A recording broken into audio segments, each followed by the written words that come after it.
Scribe of Breslov, Rabbi Nathan, Reb Noson. Long before history would recognize him as the scribe of a movement, Nathan Sternhartz was already living inside a question he could not answer. Not in books, not in scholarship, but in the silent tension between effort and meaning. And in that silence, something began to form. A vision. One night before he had ever met Rebbe Nachman, Nathan dreamed of a ladder. It stood upon the earth, reaching toward the heavens. He climbed and fell. Again he climbed, and again he fell. Each ascent higher than the last, each fall deeper, until he could no longer rise. Then a voice came, "Climb and hold yourself strong." Years later, he would recognize that voice and the face behind it. Born in 1780 in Nemiriv, Nathan Sternhartz was shaped by a world of study, discipline, and expectation.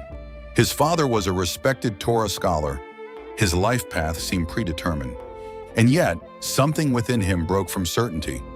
He studied deeply, he excelled, but something essential was missing, a connection that intellect alone could not provide.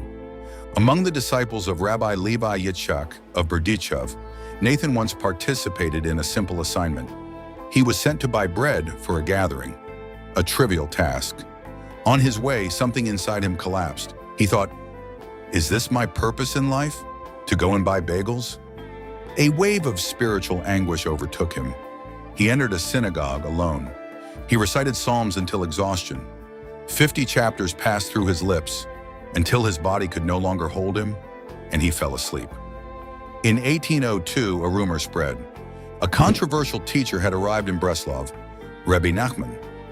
Nathan traveled to meet him, and when they met, something unspoken occurred. Recognition without explanation, understanding without language. It was as if the dream had finally found its source. From that moment, Nathan's life changed direction. He became not only a disciple, but a vessel, a memory system, a living archive.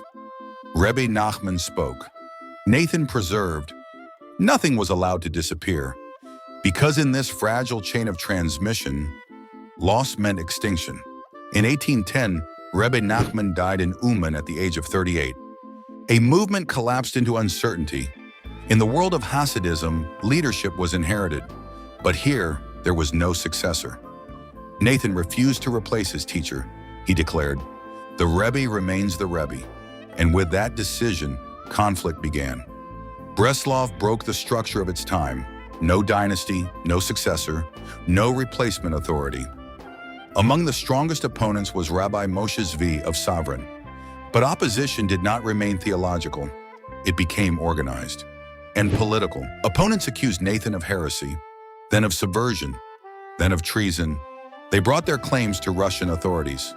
A spiritual disagreement became a criminal case. He was arrested, charged with treason, exiled to his hometown, placed under house arrest, and watched. But persecution did not stop there. It deepened.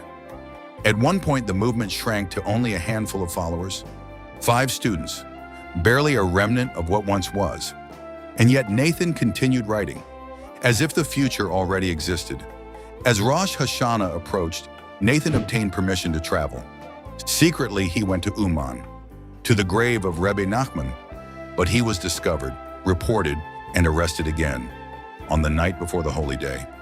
The timing was precise, intentional, designed to break the gathering, yet even in interruption, the pilgrimage survived.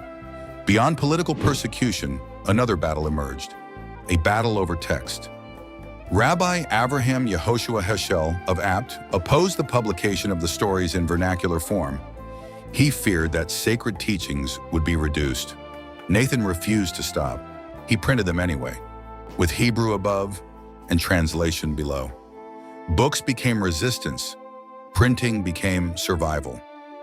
In 1838, Rabbi Moshe Zvi of Savran died. The organized opposition collapsed. For the first time in decades, Nathan was no longer hunted with the same intensity, and he returned fully to his mission. He built a printing press. He preserved teachings that were nearly lost. He transformed philosophy into prayer, law into spiritual interpretation, and memory into structure. But something deeper was also happening. Once people mistakenly began to see him as the Rebbe himself. He reacted immediately. "I am not the Rebbe. I am not the Rebbe." A rejection not of respect, but of identity. He was not the source, only the transmitter. Years later, witnesses described a moment.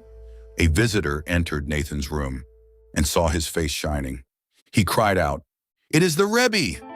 Nathan responded in fear, "I am not the Rebbe," and fled. In that moment, identity dissolved into transmission, self into vessel. Rabbi Nathan died in 1844, but by then, the outcome was irreversible. A movement that should have disappeared had become permanent, not through power, not through succession, but through preservation. He did not replace his teacher, he carried him, and in doing so became something rare in history. A man who ensured that memory would outlive authority, that transmission would outlive leadership, and that silence would not win.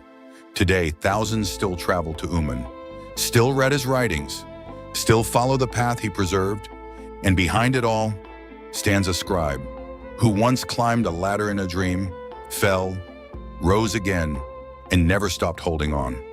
Reb Noson, the man who carried a voice through time.